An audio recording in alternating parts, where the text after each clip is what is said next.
Assalamualaikum warahmatullahi wabarakatuh. Innal hamdalillah nahmaduhu wa nasta'inuhu wa nastaghfiruh wa na'udzu billahi min shururi anfusina wa min sayyiati a'malina. May yahdihillahu fahuwal muhtadi wa may yudlil falan tajida lahu waliyan mursyida. Asyhadu an la ilaha illallah wahdahu la syarika lah wa asyhadu anna Muhammadan abduhu wa rasuluh. Allahumma salli wa sallim ala nabiyyina Muhammadin wa ala alihi wa sahbihi ajma'in, amma ba'd. Kaum muslimin wal muslimat, semoga Allah senantiasa merahmati kita dengan ilmu dan amal soleh dan juga badan yang sehat. Dan semoga Allah Subhanahu wa taala mengampuni dosa kita semuanya. Kaum muslimin wal muslimat rahimani wa rahimakumullah. Tidak ada satu nikmat yang paling besar yang Allah berikan kepada manusia melainkan nikmat Islam, yaitu nikmat ilmu din dan nikmat amal soleh. Karena Allah menjadikan manusia tidak semuanya dijadikan muslim. Ada yang kafir, ada yang muslim.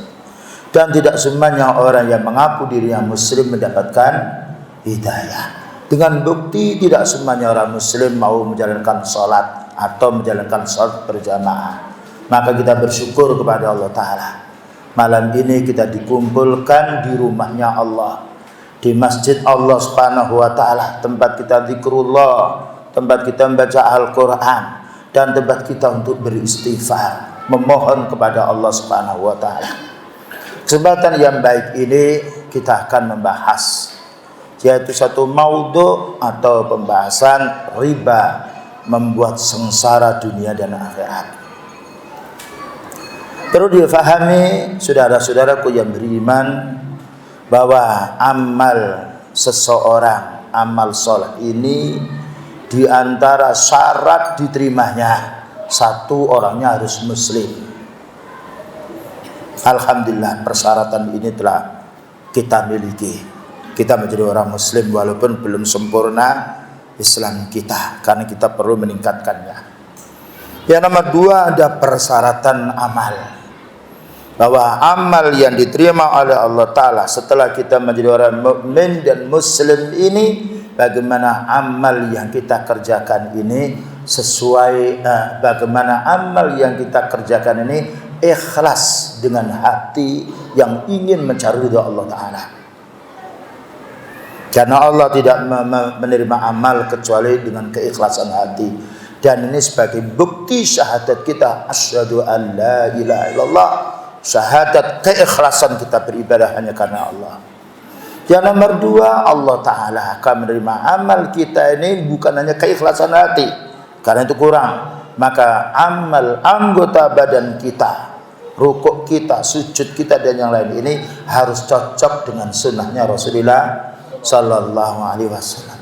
Inilah sebagai bukti syahadat kita yang kita baca minimalnya setiap hari, setiap malam. Berapa kali kita membaca asyhadu anna Muhammad Rasulullah? Berapa kali? Sudah sholat 5 waktu 9 kali. Maghrib berapa kali kita bersadat? 2 kali. Subuh, isya 2 kali. Subuh sekali. Duhur 2 kali. Asar 9. Wa asyhadu anna Muhammadan abduhu wa rasuluh. Belum lagi sholawatnya. Maka kita buktikan persaksian kita, wa asyhadu anna Muhammadar Rasulullah. Bagaimana kita bisa beramal cocok dengan sunnahnya Rasulullah Sallallahu Alaihi Wasallam. Inilah butuhnya kita menuntut ilmu. Karena amal bukan bagaimana ramenya, bukan bagaimana banyak jumlahnya, tetapi amal bagaimana ikhlasnya hati kita sebagai bukti tauhid kita kepada Allah Ta'ala. Yang nomor dua, bagaimana amal kita ini sesuai dengan sunnahnya beliau. Karena beliau mengatakan man amila amalan laisa ali amruna fahuwa raddun. Amal yang tidak dicontohkan oleh beliau maka tertolak. Bayangkan kalau kita takbir, kita ganti subhanallah, diterima apa tidak? Tidak. Karena contohnya Allahu Akbar, alhamdulillah, tidak diterima.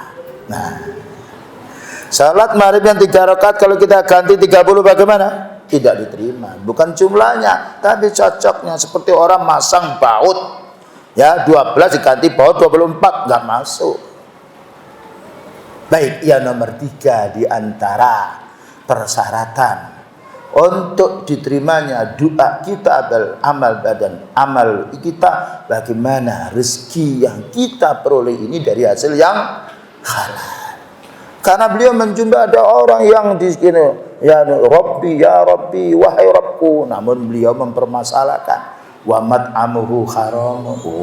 Orang saya makannya dari hasil yang haram. Wa masrabuhu haram, minumnya dibeli dari hasil yang haram. Wa malbasuhu haramun, bajunya dibeli dari hasil yang haram. Wa ghudhiya bil harami, dan juga dikasih makan kerabatnya dari hasil yang haram. Fa anna yustajabu lidzalik, gimana doanya akan diterima? Padahal setiap amalan itu harus ada apa? Doa. Salat ada doanya, makan sebelum minum ada doanya, selesai juga ada doanya. Nah, di antara perkara yang harus kita berhati-hati dalam masalah ini, jangan sampai kita makan dari hasil riba. Sekarang riba itu apa sih maknanya? Nah, riba ini menurut bahasa adalah tambahan. Itu makna menurut bahasa. Jadi riba itu adalah tambahan. Nah, tambahan itu ada tambahan yang halal, ada tambahan yang haram. Ada tambah baik atau tambah jelek. Itu mutlak umum. Ada tambahan rezeki, ada tambah sakit, ada tambah bangkrut kan. Nah, menurut bahasa riba yarbu makna zada, bertambah. Nah, menurut bahasa ini tidak halal, tidak haram. Melihat dulu kelanjutannya tambah apa. Yang nomor 2, menurut istilah, makna yang dimaksud riba ini sebagaimana dikatakan oleh Al-Imam Ahmad rahimahullah ta'ala, orang yang ahli hadis, riba ini adalah tambahan secara khusus yang haram. Tambahan secara khusus yang haram, berarti ada tambahan yang halal. Ada orang bersedekah mengeluarkan zakatnya 2,5%, ditambah 5% nggak apa-apa, karena itu masalah urusan duniawi. Tapi kalau sholat 3 rakaat ditambah 5 rakaat tidak diterima. Sebenarnya pakai dalil. Jadi riba adalah tambahan secara khusus yang itu haram. Dan itu disebutkan di dalam kitab Rawdatul Mukhtar dan juga di dalam kitab Mufradat Al-Fadil Quran. Jadi tambahan yang haram maka adalah termasuk riba. Contohnya apa? Mengurangi timbangan ketika dia menimbang, minta tambahan ketika dia membeli, termasuk yang haram. Tambahan yang haram. Dia membeli 1 kilo, minta lebih 1,5 kilo on, tambahan yang haram. Demikian juga suapnya, tambahan yang haram. La'anallahu rasi wal murtasi, Allah melaknat orang menyuap dan juga yang disuap. Demikian juga pemungutan liar, orang sudah punya gaji tapi masih ya cari yang lain yang di dalam pekerjaan itu, padahal dia sudah mendapatkan gaji. Pernah Rasulullah Sallallahu Alaihi Wasallam menggaji orang untuk menarik zakat. Nah, ketika orang menarik zakat ini, katanya orang ditarik, ini untuk Nabi, ini hadiah untukmu. Nah, datang kepada Rasulullah Sallallahu Alaihi Wasallam, wahai Nabi, ini zakat untuk Rasulullah Sallallahu Alaihi Wasallam. Ini hadiah dari orang itu kepada saya, jujur. Jadi hadiah ini bukan mengambil uang zakat, tidak, memang murni. Ya, apa katanya Rasulullah SAW? Beliau berdiri di atas mimbar. Ma balu aqwam, kenapa ada kaum ya yang dia saya suruh? Beliau tidak menyebut nama. Kenapa ya ada satu kaum yang saya suruh mengambil zakat, lalu dia mengatakan ini wahai Nabi untukmu, ini hadiah untuk saya. Kenapa dia tidak duduk di rumah bapaknya saja atau ibunya? Apakah ada orang yang ngasih hadiah sama si dia? Subhanallah. Ya, bukan mencuri orang ini. Memang murni dapat hadiah, tapi ini harus dikembalikan kepada Rasulullah Sallallahu Alaihi Wasallam karena ini utusan beliau. Bayangkan seperti itu. Ya, itu namanya hul, ya, pemungutan yang liar. Nah, ada lagi hasil perjudian, tambah yang haram. Ada lagi juga hasil melacur, naudzubillah min dzalik. Ada lagi sebenarnya hasil dari yaitu perdukunan, termasuk perkara yang haram pula. Itu makna pertama riba, tambahan secara khusus yang diperoleh dengan cara yang haram. Yang nomor dua, makna juga di dalam kitab Mu'jam Al-Wasit bahwasanya riba itu kelebihan yang diambil bukan dari akad jual beli. Nah, jadi kelebihan yang diambil bukan dari akad jual beli, berarti dari hutang. Orang menghutangi 1 juta, kok kembalinya 1,5 juta umpamanya. Ini bukan riba, ini tanda terima kasih. Masuk. Karena Allah mengatakan walakum ru'usu amwalikum, kamu harus mengambil pokokmu 1 juta ya 1 juta. La tadlimuna, jangan kamu itu mendolimi dengan minta tambahan dari orang yang kamu hutangi, yang kamu beri hutang. Wala tudlamun, dan jangan kamu dikurangi dengan dibayar kurang dari 1 juta. Walakum ru'usu amwalikum la tadrimuna wa la tudlamun.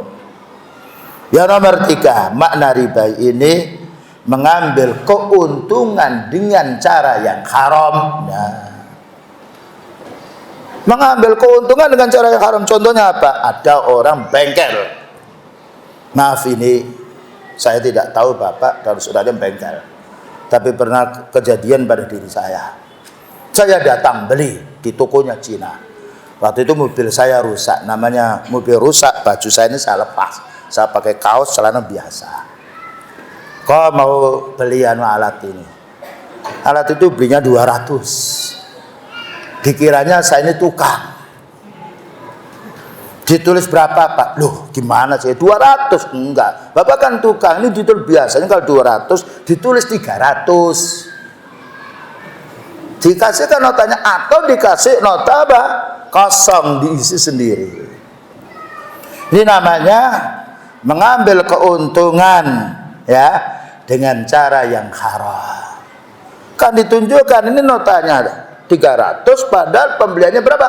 200. Kok enggak boleh seperti itu?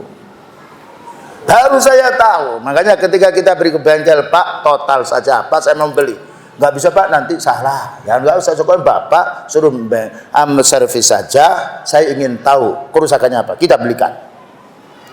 Jadi orang memalsu tanda tangan, memalsu nota, yang lainnya termasuk riba karena mengambil ya kelebihan dengan cara yang haram. Hati-hati doanya orang tadi, ya Rabbi, dia memanggil Allah tapi dimasalahkan karena makan yang haram.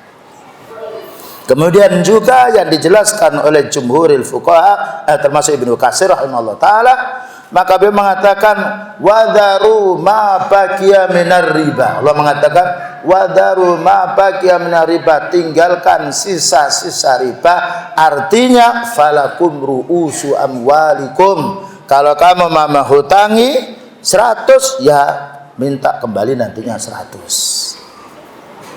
Inilah makna riba yang harus kita fahami menurut bahasa dengan beberapa macam tadi. Nah sekarang riba, macamnya riba. Riba yang diharamkan oleh Allah Ta'ala ada beberapa macam, termasuk riba nasi'ah. Ada riba an-nasi'ah.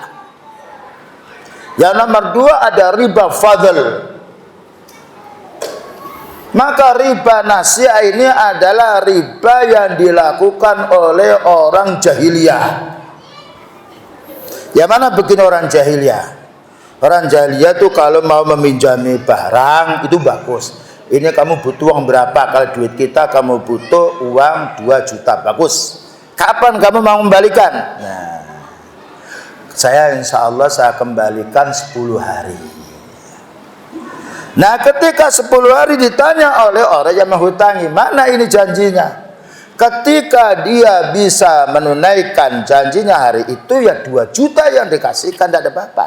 Tapi kalau tertunda dia tidak bisa membayar, ditawari, baik kamu bayar sekarang atau kamu tunda dengan penambahan.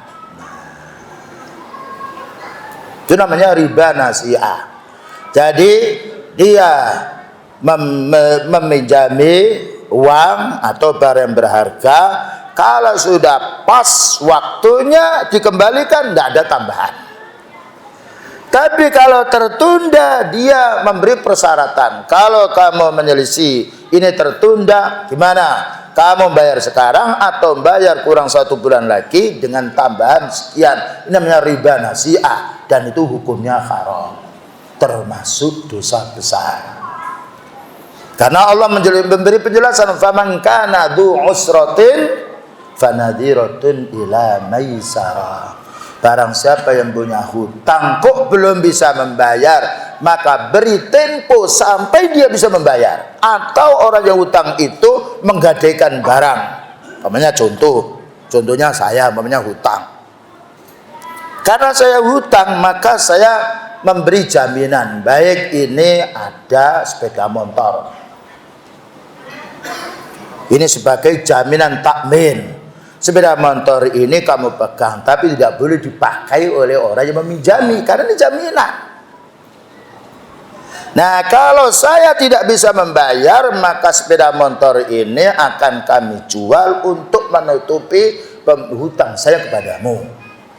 Ya, ini namanya rohan, dan itu dibolehkan, itu ta'awun 'alal birri wat taqwa. Tapi kalau dia lain, maka ketika dia tidak bisa membayar, maka dikasih, baik kamu bayar 1 pekan lagi, tapi harus ditambah. Ini namanya riba nasi'ah. Yang nomor 2, riba fadl. Riba fadl itu begini, saya punya emas, nah antum pedagang emas, istri saya punya gelang 10 gram, maunya ditukarkan di toko berupa emas yang berupa kalung. Kalau ini kan gelang, maka 10 gram harus tukar dengan 10 gram. Adzabu bidzabi yadan biyadin sawaan bisawain. Kalau orang jual emas dengan emas 10 gram harus sama 10 gram dan harus seketika itu transaksinya. Ini barangmu, ini barang saya. Ya. Kalau dia ngatakan, ini Pak, ini 10 gram, betul, tapi ini ongkosnya. Loh, ini kan juga membuat, tidak boleh. Jadi kita jual dulu di tempat yang lain, mana duitnya, baru kita membeli. Pernah Rasulullah SAW didatangkan oleh sahabatnya kurma. Ini kurma kok enak sekali. Iya wahai Nabi, ini kurma Khaybar. Apa semuanya kurma Khaybar itu kurma enak? Enggak wahai Nabi, saya punya 2 karung kurma. 2 karung kurma, tapi kualitas 2 karung kurma saya ini kurang baik. Lah saya tukarkan dengan 1 karung kurma yang baik. Jangan. Kembalikan, jual dulu kurmamu 2 sak itu, setelah itu baru kamu belikan kurma yang baik. Nah, ini namanya riba fadl. Kalau ada orang tukar emas dengan tukar emas dilebihkan, nah bahaya, nggak boleh. Atau tukar emas ya sama, tapi yang satunya besok saja, ini gelangmu 10 ya, ya saya ambil, nanti besok kamu ambil kalung saya 10, nggak boleh, karena ya dan biadin. Atau orang ini punya gelang bagus sekali, ini saya tukar, ini saya punya kalung 12 gram atau 11 gram, tidak boleh. Karena adzabu bidzahabi wal fiddatu bil fiddati, emas ditukar dengan emas, perak ditukar dengan perak, at-tamru bitamri, kurma ditukar dengan kurma, al milkhu bil milkhi. Ya, garam ditukar dengan garam, wasyairu bisair, beras ditukar beras, harus sawaan bisawain, sama dan seketika. Tapi kalau emas ditukar dengan perak boleh, emas ditukar dengan duit boleh, tapi harus cash, kontan. Boleh berselisih. Ini emas 10 gram dijual 5 juta boleh, tapi harus sekarang bayar. Kalau kurang besok tidak boleh. Emas ditukar perak boleh walaupun lebih, tapi harus yadan biadin. Sekarang diambil, sekarang tidak boleh besok. Ini barang-barang riba, itu contohnya emas dengan emas, perak dengan perak, uang dengan mata uang. Kalau mata uang asing dengan mata uang kita lain. Ya, kita yaitu $1 mungkin sekarang 13.000 lebih, nggak apa-apa, karena lain jenisnya. Tapi kalau kita rupiah punya 1 juta, ingin tukar duit rupiah yang baru menjadi 1 juta 25.000 nggak boleh, karena sama jenisnya. Penting ini ayo kan, bukan perkara main-main ya. Ini prinsip para yang halal yang ada hubungannya dengan diterimanya amal ibadah kita. Demikian juga beras dengan beras. Ada orang menukar beras yang bagus dengan beras bagian tetap sama, 1 kilo ya harus 1 kilo. Namun kalau orang tukar tambah sepeda boleh, sepedanya sama tapi karena lebih bagus boleh, karena sepeda dengan sepeda bukan barang riba. Jadi barang riba itu emas dengan emas, duit dengan duit, perak dengan perak, ya, gandum makanan pokok dengan makanan pokok, gula dengan gula, dan juga yaitu kurma dengan kurma, ya, yaitu garam dengan garam. Ini adalah tidak boleh dilebihkan. Kalau lain jenis boleh, tapi harus ketika ditukar emas dengan duit atau perak boleh sekarang, tapi tidak boleh besok. Ini kaidah. Namun kalau kita yaitu menyewakan mobil, bisa kita ngambil, karena mobil itu kalau disewakan bannya tambah tipis, ya kan, klakernya lama-lama menjadi mekar dia, yang lainnya ada kerusakan. Tapi kalau orang meminjamkan duit, apa kerusakannya? Duit baru dengan duit lama sama nilainya. Makanya Allah mengatakan, kenapa mereka dikatakan oleh Allah, mereka dikatakan orang yang rugi, karena mereka mengatakan bahwasanya yaitu jual beli itu sama dengan riba. Lain, jual beli kita punya barang dulu, kadang-kala rugi, kadang-kala untung, kadang-kala tidak laku. Lain dengan riba, pinjamkan duit tanpa ada usaha apa-apa, dia mencari keuntungan dengan meminjamkan tadi. Padahal duit itu kalau kita letakkan di rumah kita beranak apa tidak? Tidak. Bagaimana diletakkan di saudara kita mau menolak minta beranak, minta keuntungan? Duit itu kalau kita letakkan di almari 5 juta, ya tetap 5 juta. Dipinjam oleh saudara kita ya harus 5 juta. Hah, ini harus kita pahami. Ya. Kemudian hukum riba ini termasuk haram. Kerugian, kebinasaan di akhiratnya nanti. Apa katanya Allah Subhanahu wa taala? Disebutkan di dalam surat Al-Baqarah nomor 275. Alladzina ya'kuluna riba la yakumuna illa kama yakumul ladzi yatakhabbathu syaitanu minal mas. Orang yang makan riba dikatakan makan karena umumnya rezeki itu yang pertama digunakan untuk apa? Makan. Tapi kalau itu kan untuk makan. Bagaimana kalau untuk mobil? Sama saja. Orang makan daging, tapi ususnya juga dimakan, hatinya juga dimakan, ya, kebuknya juga dimakan. Dikatakan alladzina ya'kuluna riba, maka orang yang makan hasil riba, orang memanfaatkan dari hasil riba, la yakumuna, tidaklah mereka akan bangun dari alam kuburnya illa kama yakumul ladzi yatakhabbathu syaitanu minal masih, melainkan mereka bangun dari alam kubur ini seperti berdirinya manusia yang ditamperi atau yang kerasukan setan. Bingung dia, padahal masih bangun saja. Mengapa kok begitu? Ini baru ringannya siksaan, bencananya ketika orang itu bangun dari alam kuburnya. Dzalika bi annahum qalu innamal bai'u mislur riba. Yang demikian itu karena mereka menganggap jual beli itu sama dengan riba. Bagaimana jual beli sama dengan riba? Orang riba itu dia punya uang, orang datang butuh berapa? Tek 10 juta, kamu besok bayar ya 10 juta 25.000. Kan nggak ada apa-apa usaha. Ya seperti orang mengambilkan ini diraknya dipindahkan ke tempat. Tapi orang jual beli ya, dia perlu mengambil barang itu di pasar umum dan perlu pula memaparkan kadangkala terjual, kadangkala rugi, kadangkala untung, kadangkala tidak laku. Dan juga ada kesungguhan ya, yaitu keringat yang ia keluarkan, tenaga yang ia keluarkan untuk jual beli ini. Bagaimana dikatakan riba sama dengan jual beli? Ya. Wa akhallallahu al-bai'a wa harrama riba. Allah menghalalkan jual beli dan Allah mengharamkan riba. Tapi mereka mengatakan innamal bai'u mislar riba. Allah menghalalkan jual beli, mengharamkan riba, mereka mengatakan sama. Merubah hukum Allah, keras sekali hukumnya.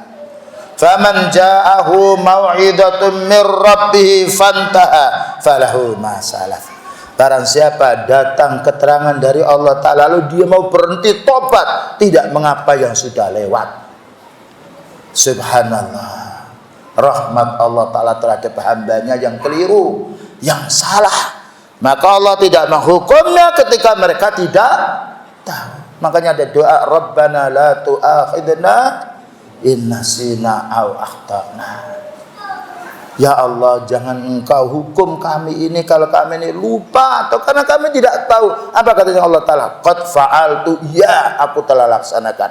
Jika kamu lupa atau kamu tidak tahu, aku akan maafkan. Makanya Allah mengatakan innamat taubatu dalam surat An-Nisa. Innamat taubatu 'ala Allahi lilladzina ya'maluna as-su'a bijahalatin summa yatubuna min qarib faulaika yatubullahu 'alaihim. Yang dinamakan tobat itu orang yang berbuat kesalahan karena tidak tahu, karena bijahalah. Summa yatubuna min qarib, kemudian segera bertobat ketika sudah tahu hukumnya. Faulaika yatubullahu 'alaihim. Inilah orang yang diterima tobatnya oleh Allah Ta'ala. Nah, kesempatan bagi kita untuk istighfar. Karena Allah Ta'ala memberi kesempatan kita tobat sampai kapan? Sampai sebelum datang kematian. Innamat taubatu ma lam yugharrir. Tobat itu selagi belum sekarat maut. Tapi kalau sudah manusia membelalak matanya ketika melihat malaikat, ya, berdenyut jantungnya, apalagi dia sampai mengeluarkan, sudah ditutup tobatnya. Innalladzina tawaffahumul malaikatu dzalimi anfusihim.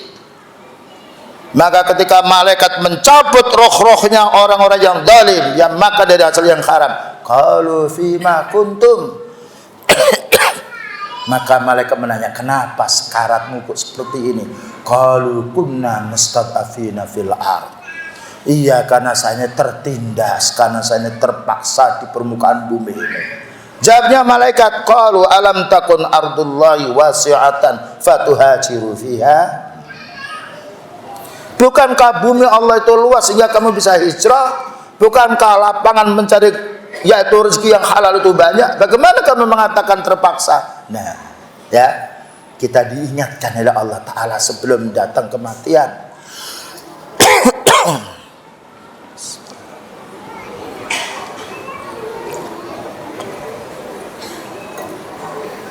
Selanjutnya, wa amruhu ilallah. Kalau orang itu sudah mau bertobat, berhenti dari masalah riba ini, maka urusannya di sisi Allah. Ya, karena Allah mengatakan wa yaghfiru ma duna dzalika liman yasha, maka Allah akan mengampuni dosa selain syirik apabila Allah menghendaki. Tapi Allah itu wa yafu an kasir. Allah memaafkan yang banyak. Itulah sifat Allah Ta'ala Al-Ghafur. Al-Ghaffar, zat yang maha mengampuni, At-Tawwab, yang menerima tobat dari hambanya. Tetapi Allah mengancam, wa man ada, barang siapa yang mengulangi setelah mendapatkan peringatan ini, faulaika ashabun nar hum fiha khalidun, mereka ini adalah penduduk neraka dan kekal selamanya. Berapa bulan orang itu di neraka? 5 bulan atau 6 bulan? Ya, siapa yang bisa jawab? Khalidina fiha, kekal selamanya. Hidup kita di dunia antara berapa dan berapa? 60 tahun sampai 70 itu standar. Ada yang lebih 80, tapi 1-2. Ada yang 30 sudah duluan. 2 tahun sudah duluan. Jadi hidup kita ini pendek di permukaan dunia ini. Umat yang paling cepat masanya dan paling pendek umurnya. Kalau kita tidak berhati-hati, makanya beliau mengatakan hidup kita di dunia ini ka'abiri sabirin, seperti orang yang menyeberang jalan. Kalau kita hati-hati, selamat. Kalau tidak hati-hati, sekali nyebrang ketubuk. Ya, kalau ketubuknya mobil, masih ada saudara kita yang menangisi. Kalau luka mungkin bisa diobatkan. Tapi kalau orang sudah celaka urusan dunianya, bagaimana di akhiratnya? Siapa yang bisa menolong kita? Yauma la yanfa'u malun wala banun illa man atallaha biqalbin salim. Besok pada hari kiamat enggak ada faedahnya duit kita. Seperti orang mati enggak akan dibawahi harta ketika mati. Wala banun, dan tidak ada faedahnya anak buah, kecuali orang meninggal dunia hatinya dalam keadaan ikhlas, beramal sesuai dengan sunnah Rasulullah sallallahu alaihi wasallam.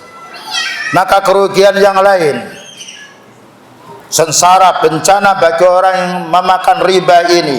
Rasulullah sallallahu alaihi wasallam bersabda di dalam hadis yang diriwayatkan oleh Imam Bukhari Muslim, la'anallahu akilar riba wa mukilahu wa katibahu wa syahidaihi wa qala hum sawa. Rasulullah sallallahu alaihi wasallam melaknat. Maklana itu maknanya kalau dari beliau didoakannya jelek, ya Allah jauhkan orang ini dari rahmatmu. Nah, kalau sudah beliau berdoa, ya Allah jauhkan dari rahmatmu, siapa yang bisa menghalinya? Doanya beliau dikabulkan. Siapa yang didoakan oleh beliau? La'ana Rasulullah sallallahu alaihi wasallam akila riba, yang makan riba, wa mukilihi, yang ngasih makan, wa katibahu, yang menjadi juru tulisnya, wa syahida, yang menjadi saksinya, wa qala hum sawa, mereka itu sama. Nah, ya hati-hati masalah hal ini. Tidak ada keterpaksaan kita harus makan riba dan harus cari rezeki dengan cara riba. Jual beli masih terbuka, jadi kuli ya masih ada, jadi pegawai ya, jadi ustadz dan juga yang lainnya masih banyak ya lapangan untuk bekerja mencari rezeki yang halal. Kemudian juga beliau sallallahu alaihi wasallam, hadis yang dibawakan oleh Abdullah bin Khandalah radhiyallahu anhu, dan hadis ini diriwayatkan oleh oleh Musnad Ahmad dan disahkan oleh Albani. Dirhamun riba, 1 dirham yang diperoleh dari riba, 1 dirham. 1 dirham itu bisa juga kalau 1 dinar itu 4 gram emas. Kalau 1 dirham kalau tidak salah 500 gram perak. 1 dirham, bukan 1 dinar. 1 dirham yang itu hasil dari riba. Ya'kuluhur rajul wa huwa ya'lamu, dia makan hasil riba padahal dia sudah tahu dalilnya. Berarti lain orang yang belum tahu dalil. Ya, karena Allah menghukum setelah orang itu tahu dalil. Ya'kuluhur riba wa huwa ya'lamu, dia sengaja makan hasil riba walaupun 1 dirham ini dia sudah tahu. Asyaddu min sittatin wa salasina zina, lebih berat dosanya daripada berzina 36 kali. Orang berbuat zina kalau belum menikah diapakan? Kudu dirajam keliru. didera dicambuk berapa, 1000 apa 500? Kok 90? 100. Az-zaniyatu waz-zani fajlidu kulla wahidin minhuma mi'ata jaldah. Laki-laki yang berzina, perempuan yang berzina, maknanya yang belum pernah menikah, maka deralah, cambuk 100. Berarti ini tadi berapa kali tadi? 36. Zina yang itu menelanjang, membuat orang tidak ada hormatnya. Tapi ini masih ringan dibandingkan 1 dirham yang diperoleh dari riba. Inilah saudara-saudaraku yang beriman, perlunya kita menuntut ilmu. Dari mana tahu kita halal dan haram kalau kita tidak menuntut ilmu? Tapi Allah Maha Pengampun selagi kita istighfar minta ampun. Selanjutnya,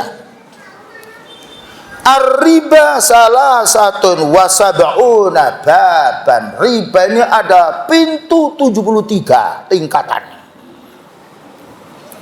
Aisaruha paling ringannya, ya, paling ringannya siksaannya dari sekian 73 itu ayyankihar rajulu ummahu, orang itu mengumpuli ibunya. Naudzubillah min dzalik.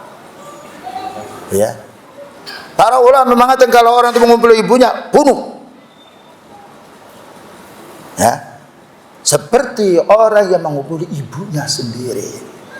Zina itu sudah haram. Bagaimana ibunya dizinai? Namun kalau ini dibandingkan dengan makan riba, baru itu tingkatan yang paling rendah siksaannya. Dari hadis yang diriwayatkan oleh Al-Imam Hakim dan disahihkan oleh Al-Albani.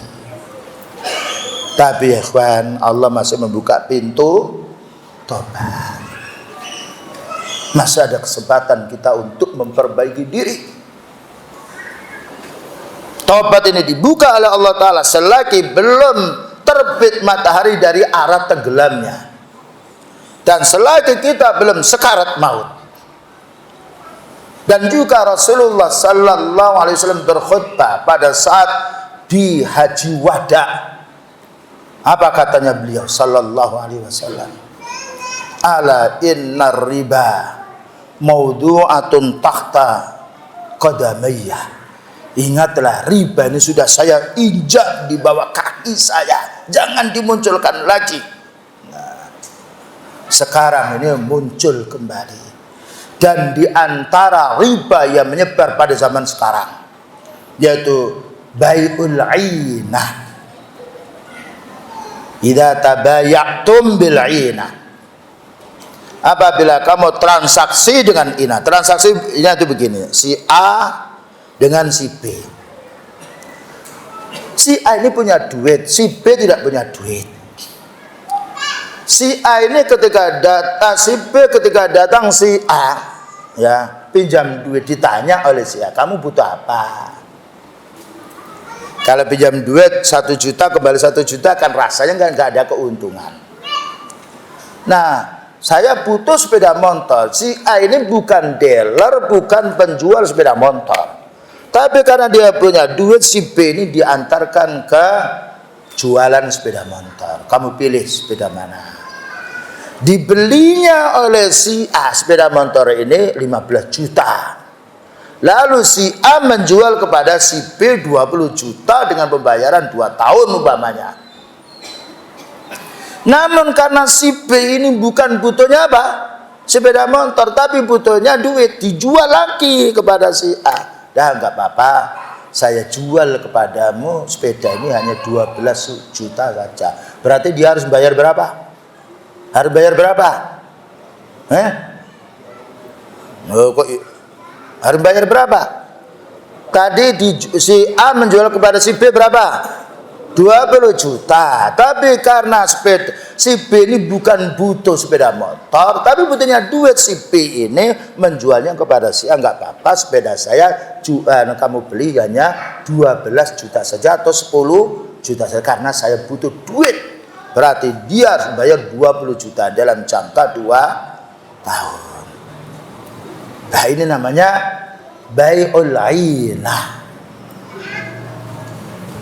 Kalau sudah keadaannya kaum muslimin seperti itu, akan dicabut agamanya dan akan dilemahkan pula agamanya. Ini penyebab diantaranya kemerosotan kaum muslimin. Idza tabayatum bil iman wa akhadtum adnabal baqari wa raditum bizar'i wa taraktum dinakum, maka Allah Ta'ala akan mencabut keindahan Islam itu, kekuatan Islam itu pada dirinya.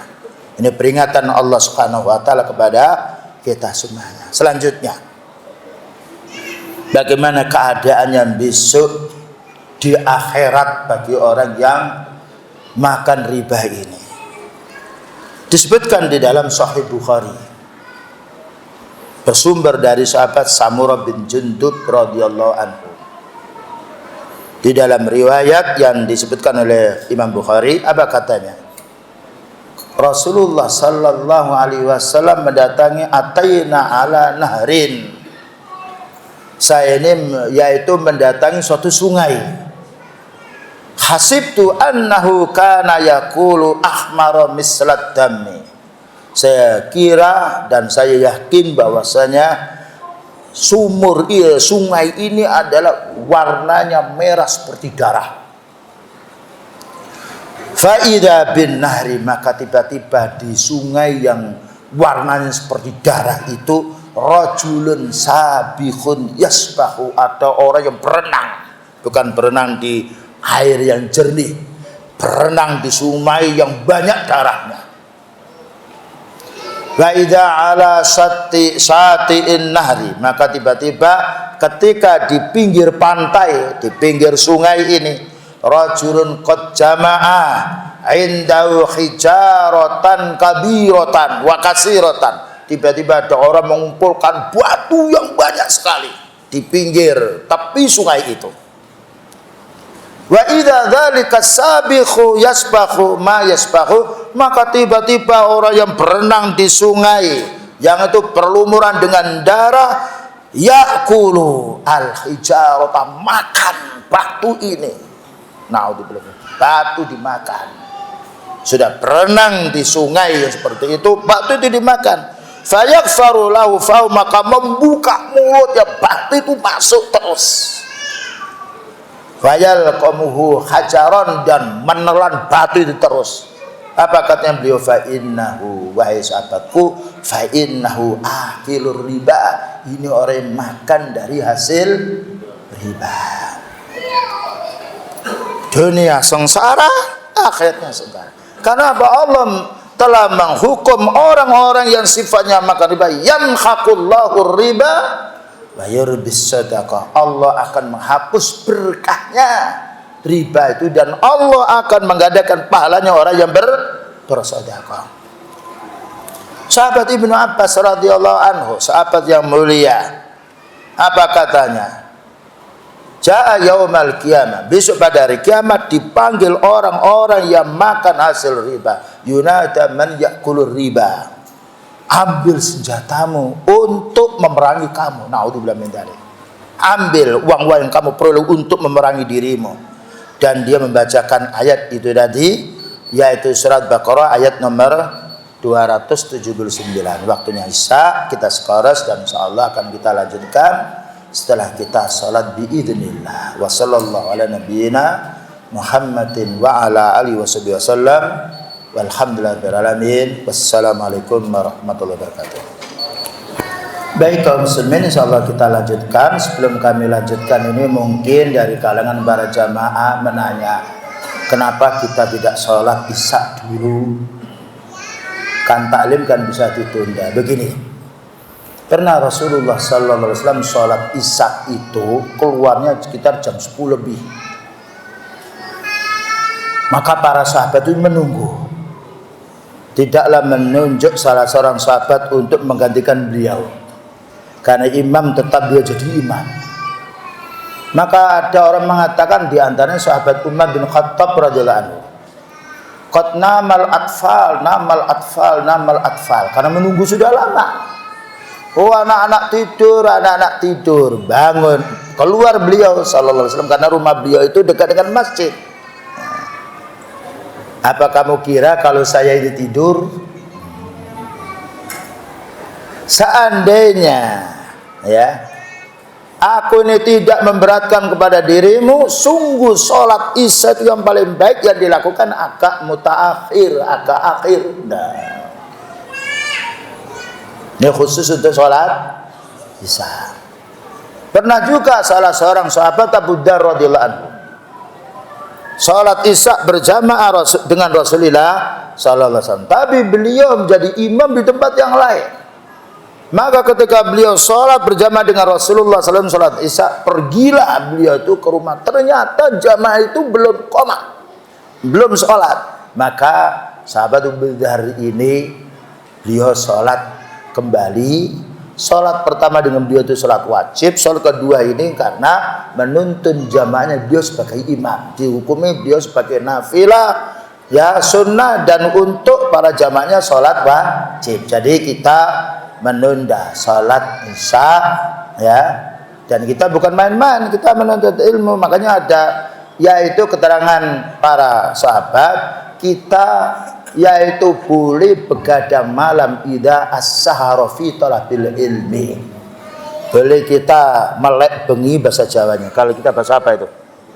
Begadang malam. Kalau kita menuntut ilmu, dan alhamdulillah kita menuntut ilmu. Ini muqaddimah agar tidak terjadi kenapa kok tidak sholat isya dulu, karena memang baiknya sholat isya itu adalah paling akhirnya, beda dengan yang lainnya awalnya. Baik, tadi telah kita lalui yaitu tentang kerugian-kerugian bagi orang yang makan riba di akhiratnya, kerugiannya, sengsaranya di dunia. Maka Allah menjelaskan dalam surat Al-Baqarah 276, yamhaqurullahu riba wa yurbis sadaqah. Allah akan menghancurkan berkahnya hasil daripada riba. Ya. Dan Allah akan menggandakan ya orang-orang yang sifatnya Allah akan menyuburkan orang-orang yang mau bersedekah. Ini harus kita paham. Makanya hasil orang-orang yang dari haram, maka ketika diinfakkan tidak diterima, karena beliau mengatakan innallaha thayyibun la yaqbalu illa thayyiban. Allah itu baik, tidak menerima kecuali infak yang baik. Lalu beliau mengatakan ya ayyuhar rusulu kulu minat thayyibati wa'malu salihah. Wahai para utusan, makanlah dari hasil-hasil yang yang halal, yang baik, dan beribadahlah kepadamu, kepada Allah Ta'ala. Saya ulang lagi, wahai para utusan, ya, maka makanlah makanan yang baik, yang halal, yang diperoleh dengan jalan yang halal, dan beramalah soleh dengan hasil yang halal itu. Para ahli tafsir mengatakan ada dua. Maka orang yang sifatnya memperoleh rezeki dengan jalan yang halal akan dimudahkan oleh Allah Ta'ala untuk beribadah. Yang nomor dua, orang yang mendapatkan rezeki yang halal, hendaknya dia bersyukur menggunakan uang yang halal itu untuk beribadah kepada Allah Subhanahu wa Ta'ala. Ini keutamaan orang mencari rezeki yang halal. Dan kita, bapak dan ibu kaum muslimin, mencari rezeki ini bukan bagaimana numpuk banyaknya harta, tapi bagaimana kita bisa mencari harta yang halal untuk menghidupi menjadi kebutuhan hidup kita, agar amal kita itu diterima oleh Allah. Sedih kalau kita amal beribadah tidak diterima karena sebab hasil yang haram. Dan hasil yang haram itu bukan hanya riba, mencuri, ya, hasil perzinahan, hasil perdukunan, menjual barang yang haram, tetap hukumnya haram. Sesuatu yang haram tidak boleh dijual belikan dan tidak boleh pula dihadiahkan. Namun alhamdulillah Allah Ta'ala masih membuka pintu tobat bagi kita semuanya. Di antaranya ayatnya dalam surat Al-Baqarah 279, fa illam taf'alu fa'danu bi harbin minallahi wa rasulih. Kalau mereka sudah diingatkan tidak boleh makan riba, masih saja dia tidak mau berhenti, maka beritahu akan mendapatkan peperangan dari Allah Ta'ala dan Rasulnya. Wa intu betum, kalau kamu mau tobat, falakum ru'usu amwalikum, maka kamu ambil uang yang kamu hutangkan kepada orang itu. 5 juta, ambil 5 jutanya, yang lain jangan diambil. Subhanallah, rahmat Allah Ta'ala kepada hambanya. Kita itu banyak berbuat dosa, tapi Allah masih membuka pintu kita disuruh bertobat. Siapa yang bisa berbuat baik melebihi kebaikan Allah Ta'ala? Tidak ada. Kita ini makhluk yang diciptakan oleh Allah Ta'ala, dipenuhi rezekinya oleh Allah Ta'ala. Ketika kita berbuat salah, Allah mengampuni dosa kita. Allah masih membuka pintu tobat, dan kita dianjurkan untuk istighfar. Bayangkan kita salah, kita disuruh apa? Istighfar. Kita salah, suruh istighfar. Astagfirullah. Makanya setelah sholat kita istighfar. Astagfirullah, astagfirullah. Pada waktu sholat, Rabbi firli, ya Allah ampunilah dosa saya. Ya. Walakum ru'usu amwalikum la tadrimuna wa la tudlamun. Kalau kamu sudah mengerti bahwasanya riba ini haram, maka ambil uang pokokmu saja. Dan bagaimana apabila ada hasil-hasil yang dulu yang sudah lewat? Ya, maka baiknya ya uang itu kita gunakan untuk perbaikan jalan atau untuk WC-WC, ya, atau untuk yaitu di halaman-halaman pengairan air kot yang lain. Nah, boleh. Syekh Abdul Aziz bin Baz rahimahullah taala ya ketika ditanya bagaimana dengan masalah ini, maka karena itu bukan uangmu, maka itu buatlah untuk hal-hal yang sifatnya hina. Tidak boleh dimakan, tidak boleh kita infakkan untuk seorang guru yang mengajar. Tidak boleh kita kasihkan fakir miskin untuk dimakan, karena tadi la'anallahu akila riba wa mukili wa katiba wa syahidai wa hum ala sawa. Demikian juga Allah mengatakan qul la yastawil khabisu wat thayyibu walau a'jabaka kasratul khabis. Tidak sama penghasilan yang jelek, yang haram dengan penghasilan yang baik, sekalipun itu menakjubkan kepada dirimu. Jadi prinsip kita kaum muslimin bukan bagaimana mencari harta yang banyak, tapi bagaimana prinsip kita mencari harta yang halal. Ketika Allah menitipkan kita harta yang banyak, bersyukurlah. Tapi amanat harta yang banyak, pertanyaannya juga banyak. Besok pada hari kiamat, karena Allah mengatakan la tus'alunna yauma idzin 'anil naim, kamu akan ditanya oleh Allah Ta'ala tentang kenikmatan yang kamu terima. Ya, ketika kita mendapatkan rezeki oleh Allah Ta'ala cukupan, ya kita harus menerima, karena Allah yang maha tahu baiknya kita. Kadang kala orang itu dikasih rezeki pas-pasan menjadi baik, yang menjadi orang ahli ibadah, dan kadang-kala orang itu baiknya dikasih harta yang banyak karena dia kebutuhan yang banyak, ngasih infak, ya, menanggung anak yatim, mengandung fakir miskin, yaitu punya tanggungan kepada fakir miskin. Nah, ya, jadi bagaimana rezeki yang sedikit yang halal ini kita syukuri, dan bagaimana rezeki yang banyak pula kita syukuri, agar kita menjadi orang yang diridhai oleh Allah Subhanahu wa ta'ala. Dan juga kaum muslimin wal muslimat, bahwa rezeki ini ada hubungannya pula dengan hak manusia. Pernah Rasulullah sallallahu alaihi wasallam memberitahu kepada kita semuanya, para sahabatnya ditanya, mal muflisu. Beliau menanya, wahai sahabatku, siapa orang yang bangkrut itu? Jawabnya para sahabat, al-muflisu fina man la dirhama wala mata. Wahai Nabi, orang yang bangkrut di kalangan kita ini orang yang tidak punya uang dan tidak punya harta benda. Itu orang yang rugi, orang yang bangkrut. Dia mengatakan lain, itu bangkrut di dunia. Bangkrut al-muflisu min ummati ya'ti yaumal qiyamah. Umatku, maknanya orang muslim yang bangkrut itu ketika meninggal dunia, bisolatin, dia punya pahala sholat, wa zakatin, dan juga punya pahala zakat, wa saumin, dan juga punya pahala puasa. Walakin, tetapi orang ini syatam hadza, mencaci orang, wa akala mala hadza, makan harta manusia dengan cara yang batil, wasafaka dama hadza, maka orang ini melukai atau membunuh orang, ya, Wa qadhafa hadza, maka orang menuduh orang ini hak manusia. Apa katanya Rasulullah sallallahu alaihi wasallam? Besok orang-orang dizalimi, hutang yang belum dibayar, pinjam yang belum dikembalikan, mengurangi timbangan, mengambil harta orang dengan cara yang halal, yang haram, besok akan didatakan oleh Allah Ta'ala.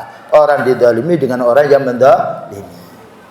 Maka orang dizalimi ini, bagaimana orang menzalimi mau menebus, mau mengembalikan hartanya? Tidak mungkin, karena orang mati tidak membawa harta. Orang mati tidak membawa kerabat. Orang mati yang dibawa apa? Amal. Ini kalau ada amal baiknya. Maka apa katanya Rasulullah sallallahu alaihi wasallam? Maka orang yang punya pahala sholat ini, karena dia makan hasil yang haram, makan harta saudaranya, fayukhadhu min hasanatihi, ditebus kezaliman mereka dengan diambil pahalanya orang sholat ini, karena dia menzaliminya, diberikan kepada orang dizalimi. Nah, kemudian ketika habis pahalanya sholat, masih belum tertunaikan pula hak-haknya manusia, pinjam belum dikembalikan, menjual, mengurangi timbangan, diambil pahalanya puasa. Oke? Iya. Kemudian ketika setelah habis, ketika sudah habis padahal tanggungannya belum selesai, yukhadhu min sayyiatihi, dosanya orang dizalimi ini dilimpahkan kepada orang yang menzalimi, faturihat finnar, sehingga dilemparkan di dalam neraka. Memang hubungan manusia dengan manusia itu repot. Kalau kita pada Allah Ta'ala istighfar, berhenti, sudah selesai. Tapi kalau hubungan kita manusia dengan manusia harus diselesaikan di dunia. Ya, makanya kalau kita merasa mengambil harta yang bukan hak kita, kalau adanya orang yang masih hidup, kembalikan. Kalau sudah meninggal dunia, kembalikan kepada ahli warisnya. Kalau tidak ada, infakkan fisabilillah, sebagai ganti bahwasanya dia telah membebaskannya. Baik itu sekilas peringatan khususnya untuk saya, dan juga mengajak saudara-saudara kami yang seiman. Mudah-mudahan keterangan yang singkat ini Allah Subhanahu wa taala memberi taufik dan hidayah, membukakan hati yang lapang untuk berhenti dari perkara-perkara yang tidak diridhai oleh Allah Subhanahu wa taala. Barangkali ada pertanyaan, silakan.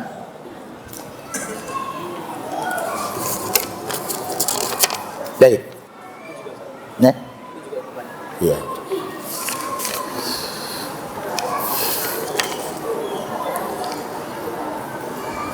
Mohon kejelasan mengenai hadis Rasulullah sallallahu alaihi wasallam, la tabi'u ma laisa indak, jangan menjual barang yang bukan milik. La tabi' ma laisa indak, jangan menjual barang yang bukan milikmu. Nah, memang kalau bukan milik kita, bagaimana kita jual? Masa mobilnya orang mau saya jual?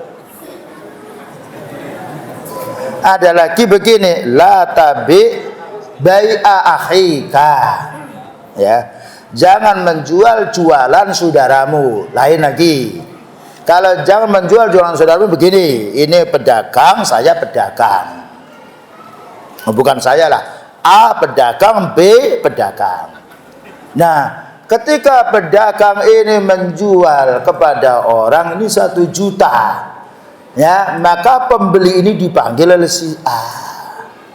Kalau kamu membeli kepada saya nggak usah 1.900.000 saja. Ini namanya la tabi bai'a akhihi. Kamu jangan menjual, yaitu jualan saudara. Artinya kita tidak boleh merugikannya. Yang nomor 2 juga, yaitu makna wala tabi, janganlah kamu membeli yang merugikan membeli yang lain. Ini kalau menjual, kalau tadi menjual, kalau membeli, kalau barangmu itu dijual kepada saya mau 2 juta. Jadi ketika ada saudara yang sudah membeli, belinya 1 juta, katanya kalau itu barang itu kamu jual kepada saya mau 1,5 juta.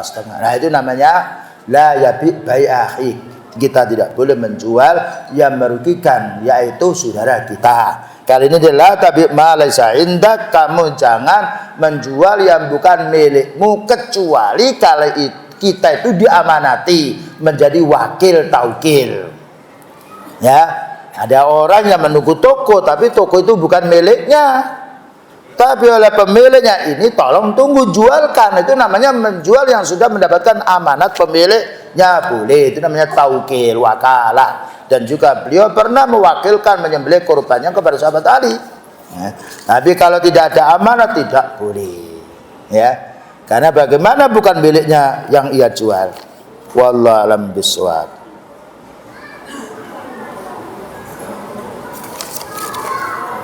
Afan Ustaz, apa termasuk riba apabila kita bekerja di tempat-tempat maksiat tetapi dengan profesi dagang? Kita dagang jangan di tempat yang maksiat. Masuk kita dagang di tempat pelacuran, tempat perjudian, tidak boleh. Ya, kecuali kalau di tempat kita ini memang setiap hari kita buka toko. Nah, lalu suatu saat ada orang jalan, ya, entah yang lainnya mau mampir sama kita, lain lagi, karena kita bukan membuka di tempat yang maksiat. Tapi ada kemaksiatan kita dagang, tidak boleh di situ. Ya, kita harus menjauhi kemaksiatan. Bahkan kita ini kalau tahu kemungkaran kemaksiatan, disuruh apa kita? Mengingkari. Kalau kita tidak bisa mengingkari, kita menjauhi, mengingkari dengan hati, ya. Dan jangan sampai kita punya prinsip bahwa kalau di sana mesti laris, belum tentu. Ya, kita mencari rezeki tawakal kepada Allah Ta'ala. Kalau kita beribadah kepada Allah Ta'ala, insya Allah dapat rezeki, karena Allah menjamin wa may yattaqillaha yaj'al lahu makhraja wa yarzuqhu min haitsu la yahtasib. Barang siapa yang takwa kepada Allah Ta'ala, maka Allah akan mencarikan jalan keluar dari semua kesulitannya, dan Allah akan memberi rezeki yang tidak terduga.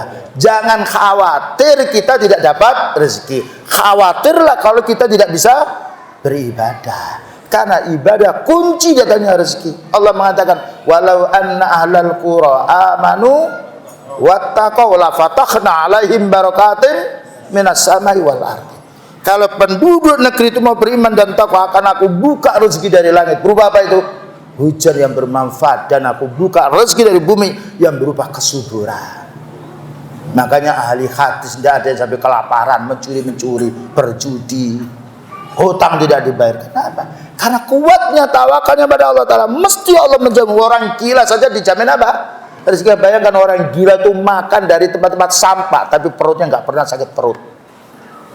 Tapi kalau kita makan sedikit sakit perut, karena kita orang sehat. Subhanallah, orang gila minum air kotor, minum nggak perutnya, tidur kepanasan, kehujanan, nggak sehat saja badannya. Kita kena nyamuk. Ya, Allah telah mengukur rezeki kita sebelum kita meninggal dunia masih ada. Wa ma min dabbatin fil ardi illa 'alallahi rizquha. Semua yaitu yang melata di permukaan bumi ini akan ditentukan oleh Allah Ta'ala rezekinya. Wallahu a'lamu bissawab. Selanjutnya, bagaimana apabila seorang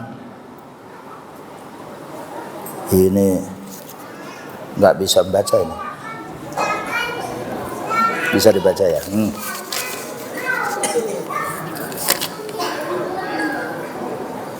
Apa hukumnya asuransi barang dan jiwa tidak boleh? Riba. Pernah saya ditanya oleh orang, Pak, Bapak punya anak kecil. Iya, masih umur 1 tahun. Dia asuransikan. Loh, gimana anak kok diasuransikan? Kalau Bapak mau bayar 1 bulannya 10.000, nanti anak ini kalau sudah waktunya sekolah, biaya semuanya dari kita. Kalau anak ini sakit kita bayar. Kalau anak ini yaitu kecelakaan kami, nah itu namanya judi. Kalau tidak sakit, ya, kalau tidak ada masalah, hilang duit kita. Saya bilang kalau kamu mati terus gimana duit saya? Nah, dan ini jaminan dari mana? Tidak boleh. Jadi kita tidak boleh asuransi barang atau jiwa, karena itu riba, yaitu berjudi. Ya. Makanya sekarang berapa banyak orang yang hancur kena asuransi ini. Kalau hutang banyak diasuransikan, rugi dibakar apa itu perusahaannya, minta duit asuransi. Duitnya siapa? Ya, jadi kita tidak mengasuransikan jiwa kita dan juga barang kita. Ya, kita cukup dari rezeki yang halal. Wallahu a'lam bishawab. Bagaimana hukumnya gadai yang dipakai misalnya motor, sedangkan yang menggadaikan itu juga butuh motor? Apa boleh tidak boleh? Jadi barang gadaian itu jaminan, ya, jaminan kepercayaan bahwa ini akan membayar karena dia menitipkan barang. Berapa banyak orang hutang sekian juta digadaikan sawahnya. Selagi belum bisa membayar, sawah itu dipakai oleh orang yang menghutang. Ini zalim, ini riba. Ya. Dan berapa banyak orang menangis punya hutang 500 ribu, bunganya 5 juta. Na'udzubillah min dzalik. Karena apa? Ketika 500 tidak bisa membayar menjadi 1 juta, 1 juta sekian persen, dan bukan dari 500 tapi dari 1 juta. Inilah yamhaqullahu riba wa yurbis shadaqah. Dan sudah banyak yang hancur orang itu menjual tanahnya, rumah yang lainnya karena masalah riba. Ya. Jadi kalau orang itu menitipkan sepeda motor pada kita, ya dititipkan. Tapi kalau menitipkan kambing boleh. Ya, karena kambing dititipkan, kita kan harus mencari rumputnya. Kita boleh memeras susunya. Kecuali kalau kambing ini tidak kambing perah, kita minta duitnya sama dia. Ini binatangmu ya, pelihara ini, kasihkan rumput. Nah, tidak apa-apa. Tapi kalau itu menitipkan emas, tanah, menitipkan mobil, jangan dipakai. Karena mobil itu tidak dipakai nggak apa-apa. Kecuali kalau ada sewa tempat, lain lagi. Nah, kita menolonglah saudara. Allah akan menolong orang yang mau menolong saudaranya. Wallahu fi aunil abdi ma kana al abdu fi auni akhi. Allah akan menolong seorang hamba yang mau menolong saudaranya. Bayangkan kita menolong saudara itu hanya berapa, tapi yang menolong kita siapa? Allah subhanallah. Ya. Pertolongan Allah lebih banyak kepada kita daripada kita menolong saudara kita. Tapi sebaliknya orang mendolimi saudaranya akan didolimi dia. Al jaza min jinsil amal. Karena balasan itu disesuaikan dengan amalnya. Man amila shalihan falinafsi wa man asafa alaiha. Orang yang berbuat baik ya keuntungan diambil sendiri. Orang berbuat dosa ya dia akan memikul dosanya. Bagaimana kalau yang menggadaikan motor itu nggak bisa nebus? Apa boleh dia apa ini beli dikat mana ini? Bagaimana kalau yang menggadaikan motor itu nggak bisa menebus? Apa boleh kok dikat gimana? Digadaikan lagi. Sedangkan BPKB posisi digadaikan pada pemilik motor. Yang penting sepeda itu jangan digunakan, ya, jangan dimanfaatkan. Kecuali kalau kita mau menyewa sepedanya boleh, menyewa sepedanya. Sepeda ini saya sewa nggak apa-apa. Tapi kalau digadaikan dipakai tidak boleh. Tapi kalau tidak, bagaimana digadaikan tempat yang lain? Ya, kalau ada perizinan yang pertama nggak apa-apa. Kalau tidak diizinkan tidak boleh, karena itu jaminan. Wallahu a'lam bishawab. Pekerjaan yang termasuk riba, salah satunya sebagai pegawai bank.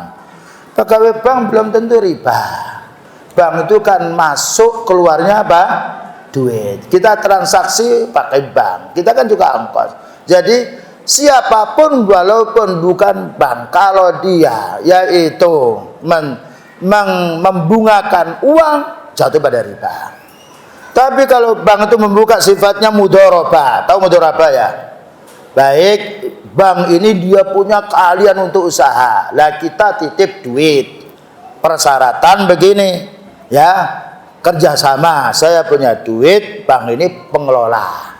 Kalau kita dengan bank itu ada janji, nanti kalau rugi, yang rugi saya, bukan bank yang rugi. Tapi kalau beruntung nanti dibagi untungnya ini, bukan untungnya presentasi dari uang itu, tapi untungnya dari hasilnya. Kalau rugi ya banknya rugi, ya kita harus rugi duit karena kita yang menitipkan duit. Kalau seperti itu tidak apa-apa. Jadi di sini bank itu dia hubungannya dengan membungakan uang atau tidak. Kalau kita transfer kan ongkos. Boleh sebagaimana kita masuk ke pos, ya. Kita kirim duit, kita ditarik apa? Ditarik ongkosnya, nggak apa-apa. Karena dia mengantarkan barang kita. Jadi tidak semuanya pekerjaan ini bukan banyak masalah urusan banyak, tapi masalah urusan membungakan uang. Nah ini. Atau tadi dia tidak punya barang, tapi dia mencarikan barang kepada orang lain yang membutuhkan, dibelinya lalu dibeli oleh orang itu lalu dikembalikan lagi, ya. Tapi kalau umpamanya saya ya punya barang, jual sepeda motor, ini kalau beli cash 14 juta, barangnya memang ada. Kalau kamu beli dalam jangka 1 tahun 20 juta, nggak apa-apa. Dengan syarat kalau tertunda jangan didenda. Ya. Kalau tertunda didenda riba. Karena akad kita sudah 20 juta dalam rangka 1 tahun. Kalau tambah berarti riba. Nanti bagaimana kalau tidak bisa yaitu membayar? Kita punya persyaratan. Gimana kalau tidak bisa membayar? Nanti dijual, ya, sebagian dikembalikan kepada yang punya. Ini kan sama-sama ada persyaratan kerugian dan juga keuntungan. Boleh. Kalau tidak bisa membayar nanti akan dijual nilainya sekian, berarti duitmu hilang sekian karena kamu telah memakainya. Tidak mengapa. Tapi kalau kita tidak punya barang, ya, mencarikan orang lalu kita beli padahal kita bukan penjual, kemudian kita jual kepada orang dengan lebih mahal, mereka membayar kita dengan cara kredit, maka ini hukumnya haram. Wallahu taala a'lam. Ya ya. Tadi dijelaskan masalah tukar emas, harus sama beratnya. Ya. Lalu bagaimana kalau kita tukar perhiasan emas yang tingkat kesulitan pembuatannya beda, ongkosnya juga beda, apakah harus juga disamakan? Sedangkan yang kita tukar perhiasan emas bukan emas murni, artinya emas yang sudah diolah. Ya. Bagus, caranya jual dulu emas kita itu. Seperti tadi. Rasulullah SAW dikasih oleh-oleh dari sahabatnya kurma ini enak sekali. Menanya beliau, ini apa kurma Khaybar, semuanya enak seperti enggak wahai Nabi. Saya punya 2 karung kurma kami ini kurang baik, lalu saya tukar dengan 1 karung kurma yang baik. Mestinya kalau 2 ya 2, 1 ya 1. Nah beliau memberikan solusi. Jangan begitu, kembalikan, ya. Maka kurmamu yang jelek ini jual dulu di tempat yang lain, baru duitnya kamu belikan ini. Seperti emas, kita jual dulu, ya, dijual di tempat yang lain, ternyata kita sudah dapat, baru kita membeli. Nggak apa-apa, emas dibeli dengan duit boleh, asal sekarang emas itu diambil, duit sekarang diserahkan. Kalau kurang 100.000 besok tidak boleh. Nah, itu solusinya. Setiap sesuatu yang diharam ada jalan keluarnya. Kita dilarang berzina, kita dianjurkan apa? Menikah. Kita dilarang berjudi, kita dianjurkan mencari rezeki dengan jual beli. Kita dilarang minum khamar, masih ada air yang halal, susu, kopi, teh yang lainnya. Nah, jadi solusinya kita jual dulu. Nah, ketika kita sudah berupa duit atau berupa sepeda motor, gimana sepeda motor ini satukan dengan emasmu ini 20 gram, nggak apa-apa, asal sepeda motornya diserahkan, emas diambil. Besok tidak boleh diambil. Kan mudah kan? Mudah. Ketika ada larangan, ada jalan keluarnya. Inna ma'al usri yusra. Ketika ada kesulitan, datang jalan kemudahan. Nah, kami sampaikan pula jazakumullah khair, terutama kepada yaitu takmir yang telah memberi kesempatan kepada kita, karena ada hadis man lam yaskurin nas lam yaskurillah. Siapa yang tidak berterima kasih kepada manusia berarti dia tidak bersyukur kepada Allah. Begitulah bapak-bapak dan ibu-ibu, ya, yang dapat kami sampaikan. Mudah-mudahan dengan perjumpaan kita ini Allah Subhanahu wa taala memudahkan semua urusan kita. Wassalamualaikum warahmatullahi wabarakatuh.